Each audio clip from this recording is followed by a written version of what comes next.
Hello, আসসালামু আলাইকুম। ফার্মনে আপনাদের সবাইকে স্বাগতম। আশা করি সবাই ভালো আছেন, সুস্থ আছেন। ভাই, আপনি যদি গরু পালন করেন, খামার চালান বা ভাবছেন ডেইরি খামার আর চালাবেন না, তাহলে এই ভিডিওটি আপনার জন্য। ফার্মন চ্যানেলে আমরা ডেইরি ফার্মিংয়ের সেই সত্যগুলো বলি, যেগুলো বইয়ে লেখা থাকে না, কিন্তু খামারে প্রতিদিন ঘটে। ভিডিওটা শেষ পর্যন্ত দেখুন, কারণ শেষ অংশটাই সবচেয়ে গুরুত্বপূর্ণ।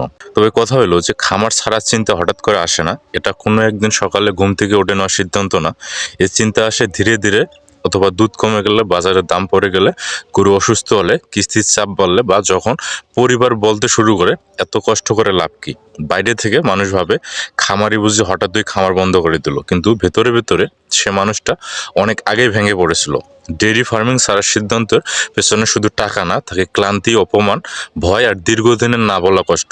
প্রায় সব খামারের জীবনে এমন একটা সময় আসে যখন মনে হয় আর পারছি না। সকালে উঠে গরুর মুখের দিকে তাকিয়ে বিরক্ত লাগে, দুধ দহনের শব্দটাও যেন ভারী মনে হয়।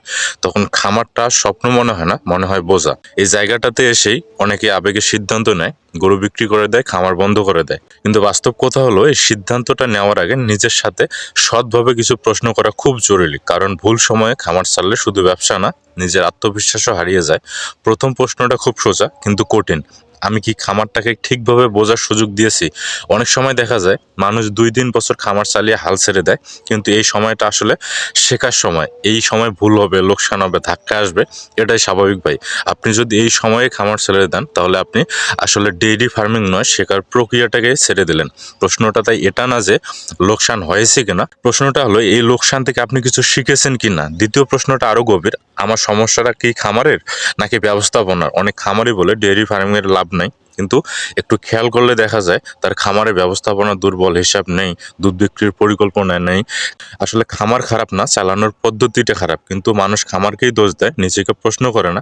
যদি সমস্যাটা ব্যবস্থাপনার হয়, তাহলে খামার ছাড়ার সিদ্ধান্ত আসলে সমস্যার সমাধান না, শুধু পালিয়ে যাওয়া। তৃতীয় প্রশ্নটা সবচেয়ে কষ্টের: আমি কি মানসিকভাবে এই চাপ নিতে পারছি? ডেইরি ফার্মিং শুধু শরীরের কাজ না, এটা মাথার কাজ। প্রতিদিন অনিশ্চয়তার মধ্য দিয়ে কাজ করতে হয়। আজ দুধের দাম ভালো, কাল খারাপ। আজ গরু সুস্থ, কাল অসুস্থ। এই অনিশ্চয়তায় সবাই নিতে পারে না। অনেক সময় খামারে ঠিকঠাক চললেও খামারি মানসিকভাবে ভেঙে পড়ে। তখন খামার ছাড়ার সিদ্ধান্তটা ভুল নাও হতে পারে, কিন্তু সেটা বুঝতে হলে নিজের মানসিক অবস্থার দিকে তাকাতে হয়, লোকের কথার দিকে না। চতুর্থ প্রশ্নটা খুব বাস্তব: আমি যদি খামার ছাড়ি, তাহলে পরের পরিকল্পনাটা কি? অনেক খামারি রাগে, হতাশায় খামার ছাড়ে, কিন্তু পরের দিন কি করবে এই প্রশ্নের কোনো উত্তর থাকে না। তখন সে এক সমস্যা থেকে বেরে আরেক সমস্যায় পড়ে। খামার অন্তত একটা কাজ, একটা পরিচয় দেয়, সেটা ছেড়ে দিলে শূন্যতা আসে। তাই খামার ছাড়ার আগে ভাবতে হবে, এই শূন্যতা আমি কি দিয়ে পূরণ করব। যদি এর কোনো পরিষ্কার উত্তর না থাকে, তাহলে সিদ্ধান্তটা আবেগের হতে পারে। পঞ্চম আর সবচেয়ে গুরুত্বপূর্ণ প্রশ্ন হলো, আমি কি সত্যি হেরে গেছি নাকি শুধু ক্লান্ত? এই দুইটার পার্থক্যটা খুব সূক্ষ্ম। ক্লান্ত মানুষ সব ছেড়ে দিতে চায়, কিন্তু বিশ্রাম পেলে আবার দাঁড়াতে পারে। আর যে হেরে গেছে সে আর দাঁড়াতে পারে না। অনেক খামারি আসলে হারে না, শুধু বিশ্রামের দরকার হয়। কিন্তু বিশ্রাম আর হাল ছেড়ে দেওয়ার পার্থক্যটা না বুঝে তারা সব বিক্রি করে দেয়।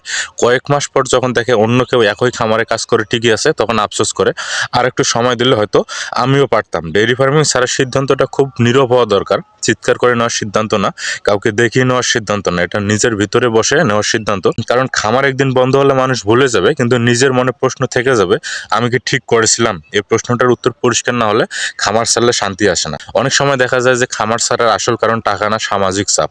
আত্মীয়রা বলে এত কষ্ট করে কি হবে, পরিবার বলে অন্য কিছু করো। এই কথাগুলো ধীরে ধীরে মানুষের মাথার ভিতর ঢুকে যায়, কিন্তু বাস্তবতা হলো এই মানুষগুলো আপনার খামারের দায়িত্ব নেয় না, তারা শুধু মত দেয়। সিদ্ধান্তটা কিন্তু আপনার জীবনের। ডেইরি ফার্মিং কঠিন, এটা সত্য, কিন্তু এটা সবার জন্য না, এটাও সত্য। কেউ এখানে টিকে যাবে, কেউ যাবে না।